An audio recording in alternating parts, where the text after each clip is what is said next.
What's up, guys? Steve here with Scotch and Things. Hey, sorry for the glare. Oh, kind of just a random video today. I'm out running some errands, taking some stuff to the post office, taking some checks to the bank, going to one of my dealers to try and get payment for a job that was done a month ago, while I just got a check in the mail from a dealer that I literally billed him last week, and it's here already. So it's just kind of a pain in the ass sometimes. You know, you're chasing money owed to you, and then other times the money just comes to you quickly. Some guys are good at that, and some guys are bad at paying. You know, they want to hold on to your money as long as they can.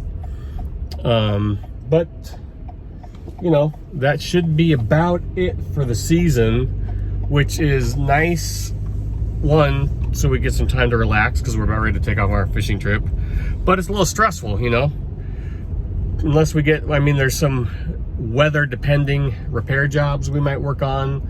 Just depends on the weather. Really, I'm done taking in money for the year now until about probably March. I just the game. So it's like, you know, all of a sudden, you know, you're like, ooh, what's coming in, what's going out? So yeah, kind of random there. Other than that, really, just like I said, running errands, getting ready to leave tomorrow. Kind of bummed. I've got 2 knives showing up tomorrow according to UPS. Maybe they'll get here today, but we're leaving early enough tomorrow that it doesn't matter. The UPS man he doesn't get here until about 4 in the afternoon unless I stalk him. So maybe I'll get lucky, but I doubt it because, like I said, we're picking the guys up about 7 and getting on the road. So yeah, that's kind of a bummer because I was really looking forward to taking one of these knives on the trip. What's in my pocket today? I've got the Praetorian tie, and I'm wearing joggers, guys, like sweatshirt and joggers, and I've got the Praetorian tie in one pocket, the Rask in the other, and the Sebenza 31 in my sweatshirt pocket. I started, this is really a random video, guys, sorry. You know, I got that 31, you guys saw the video, that was gonna be my next knife I carried, and I got it really because I was curious about them, and then it had my triplet daughter's birthday.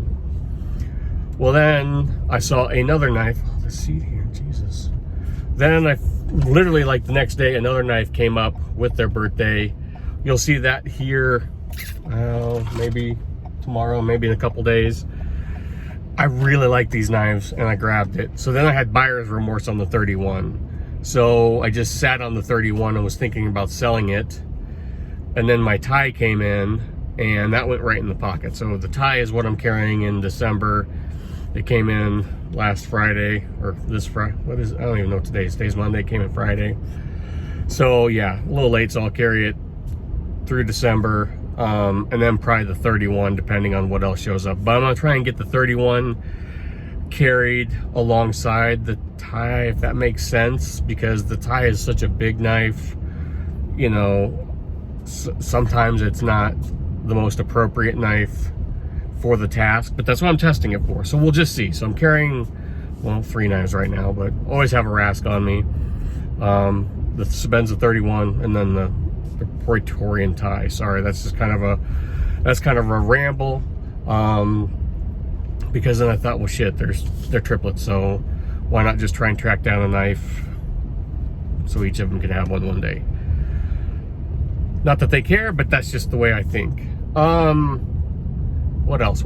Oh, you know what? It's okay. So this is really the point of the story. Sorry, rambling. 4 minutes of rambling aside. One of my best friends, known him for over 20 years. You know, we were in each other's weddings, met him in college. Just, I mean, like me, he's always been, you know, we've hunted together, we've fished.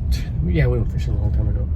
Anyway, we're just, you know, mountain biked together when we were younger, just always partied. We're going to Phoenix on a golf trip here this winter. Just probably one of my best friends in the world. Knife guy too, but not like a knife guy like us knife guys. You know, he's always carried a knife like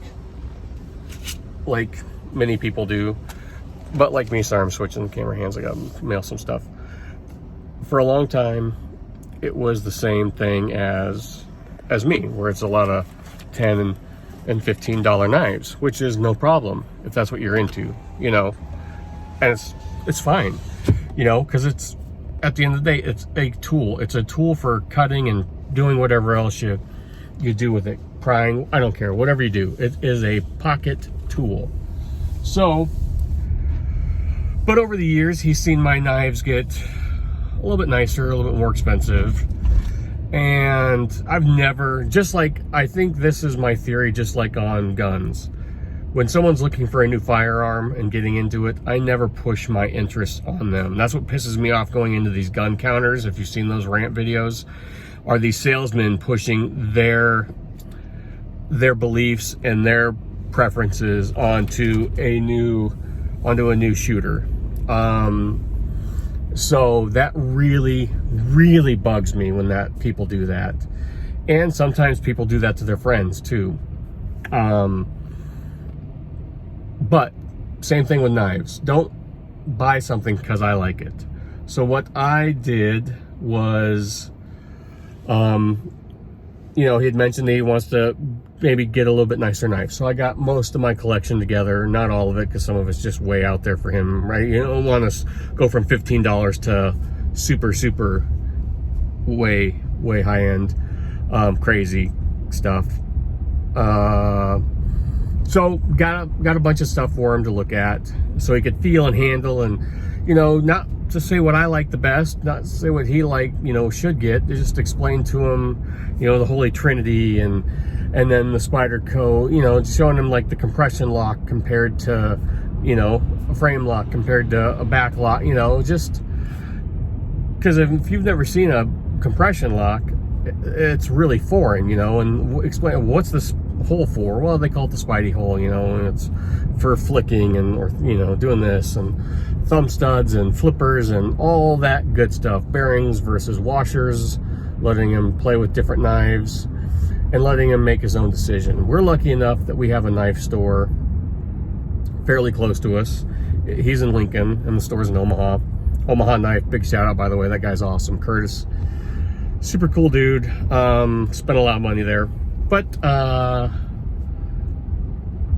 yeah, it's so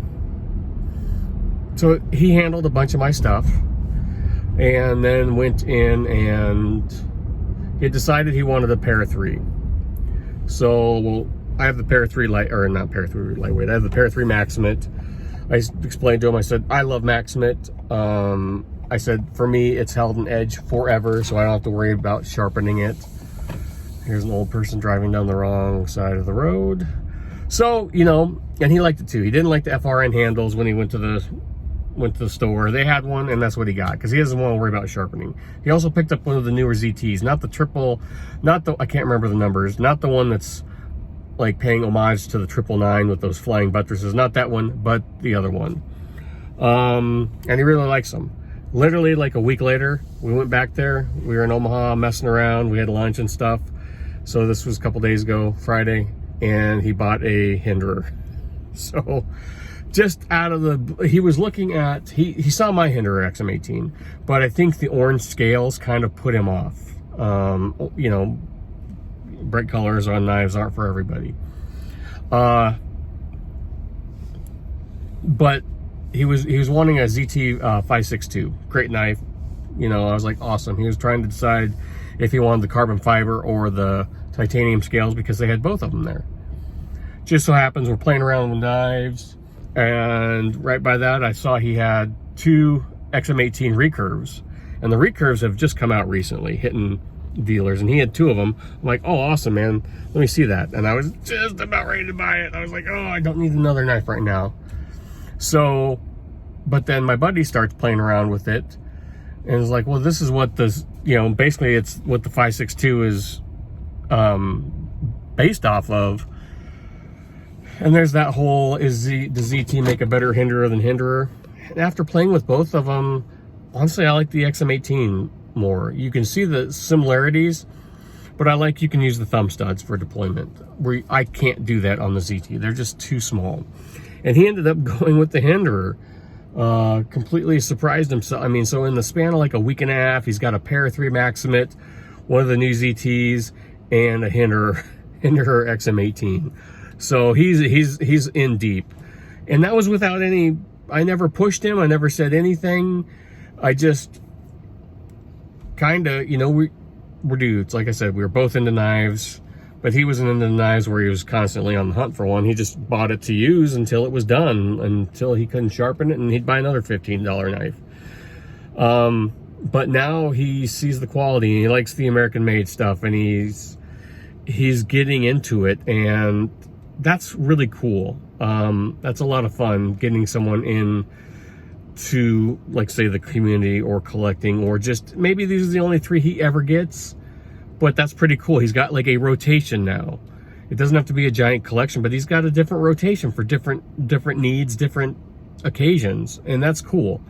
And it's someone else I can talk knives with other than you guys and my brother. I mean, because, you know, not that many people out there get expensive knives or high-end knives. So I don't know, just kind of random.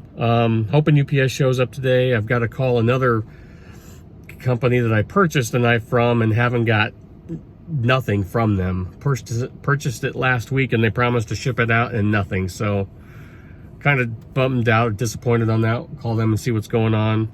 And yeah, thanks for watching, guys. Just kind of a random video, since the knife I really wanted to come in today is probably not coming in. So I'm really bummed about that. Hope I like it, and I'll talk to you later. Bye.